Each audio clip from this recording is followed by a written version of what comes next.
Hello, dear learners in literature. Good morning. Today we are going to discuss a short story entitled The Lost Child by Mulk Raj Anand. As a matter of fact, when we come to the dealing of the story, very first we have to come to the writer and then the story characters, the protagonist, and the text for knitting. Then we have to come thematical and message purposes. When we come to our writer Mulk Raj Anand is grouped and grounded trio Indo-English writers H. R. K. Narayan and Raja Rao. As a writer, he is one of the foremost Indo-English writers, and especially in his writing, he is known for realism, humanity, nationalism, and the exploitation. In certain novels and stories, he also highlighted other recent and related social scenarios, viewpoints such as the casteism, unemployment, and love for nature. So. Mulk Raj Anand is generally, as Narayan tries what he sees, he writes, and what he writes, he sees. Today's story, The Lost Child, when we come, it is from his collection of short stories entitled The Lost Child and Other Stories, published in 1934. And here, when we come to discuss this story particularly, that what the theme of this story and how many characters are there. Here, characters very few. Around them, the whole story moves. Here, generally, in literary view, critically, when we come to this story to discuss, there are two types of characters, active characters and passive characters. What does mean active character? In literary viewpoint, active characters mean those they play present role in the knitting of the story called or regarded active characters. And in this story, active characters are our protagonist, the child, his father and mother, and later on in the concluding part, there appears a man who is full of kindness, humanity, and helps this child. When come to passive characters in literary viewpoint, there are sweet seller, the charmer, garland seller, and roundabout man. These are the passive characters in knitting. They have been referred and interior dialogue about them. That is called passive. Here, these two type of characters have been mentioned. This story thematically and textually, when we come, it has multiple themes, but the main theme is on the ground of psychology. The child innocence, child's attraction, and child's bondage with the parents, love for parents. That is the main theme of this story. Textually, when we go through this story can be divided into three sections. Very first, the introductory, that is called topography. Writer mentions the fictional village and the fictional uh, knitting. Then the attraction of child, innocence of child, how childhood innocently attracted to the materialistic attraction of the world. And the third one, that is also the concluding part, turning point, how child disillusioned from the materialistic world.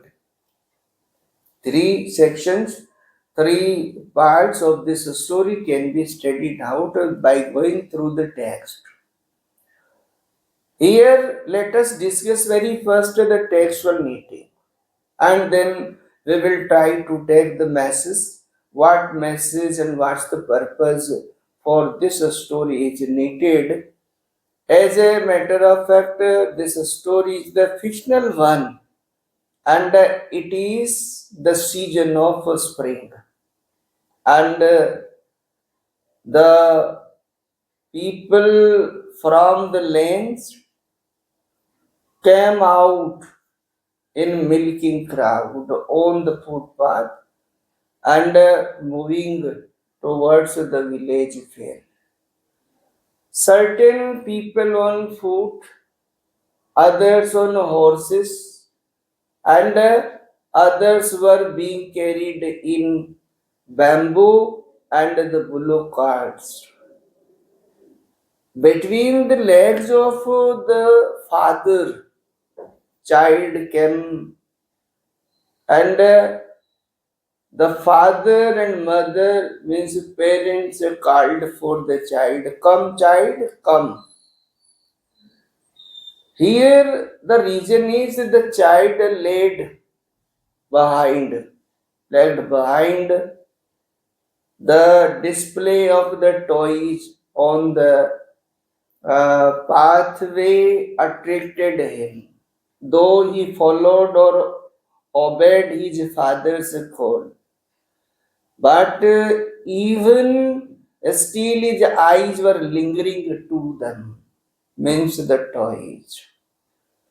Knowing the season and the festival's tenderness, child's mother tried to divert the atmosphere of the family and to divert the child's word. So she called for the child, child, look before you, and there before the mustard fields, miles and miles, as if the melted gold swept miles and miles.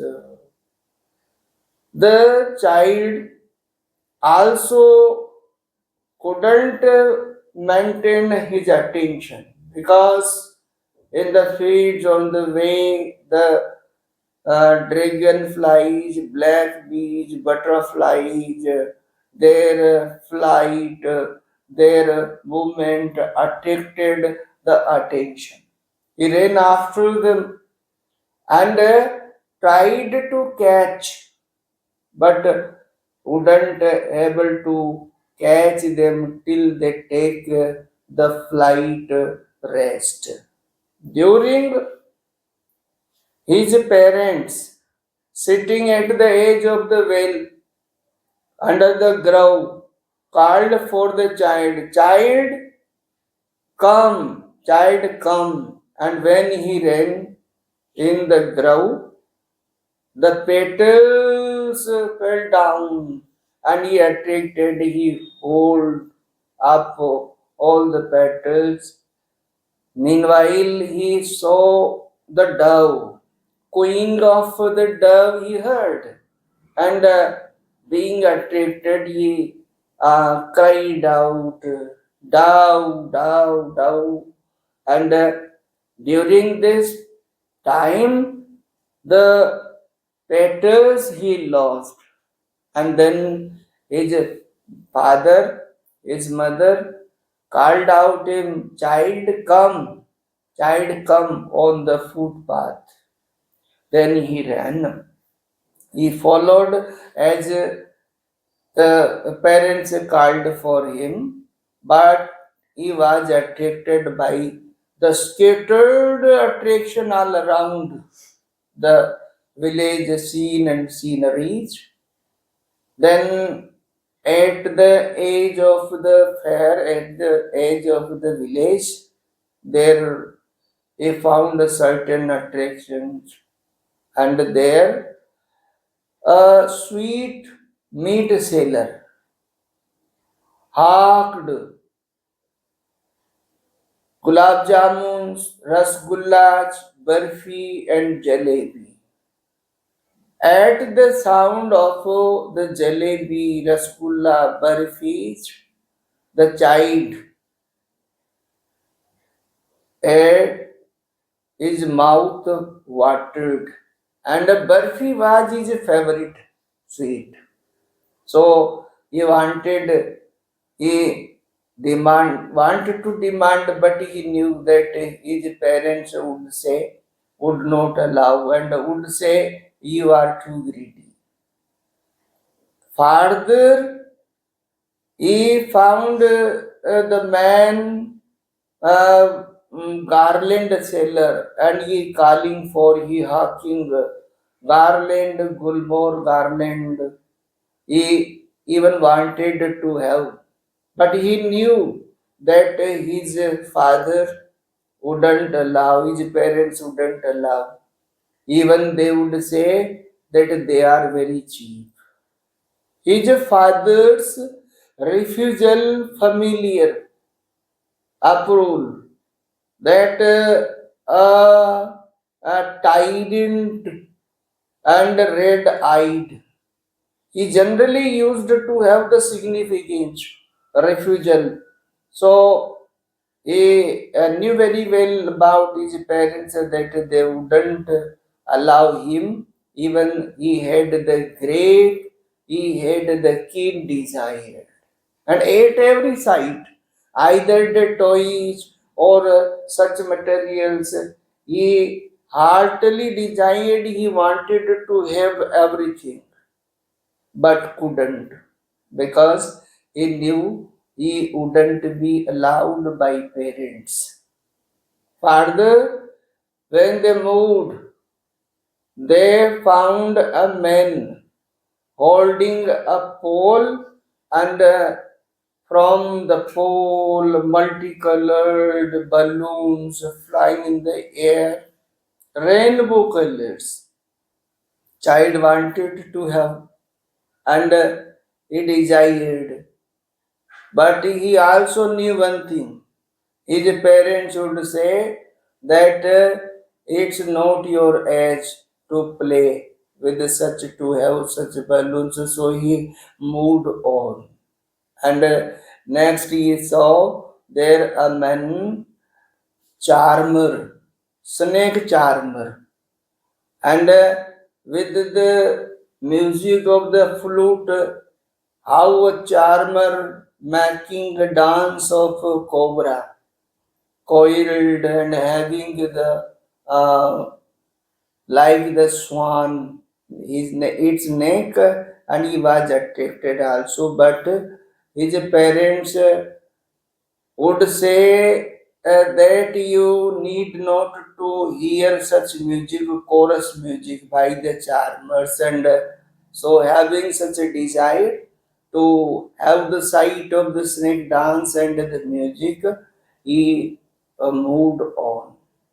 And at the corner he found round about there men, women, and children were merrymaking. He desired and he pleaded to his parents. He want to go on roundabout, and he found that there was no response. He again repeatedly pleaded, "Mother, Father, I would like to go on around about." And then he found that his parents were nowhere.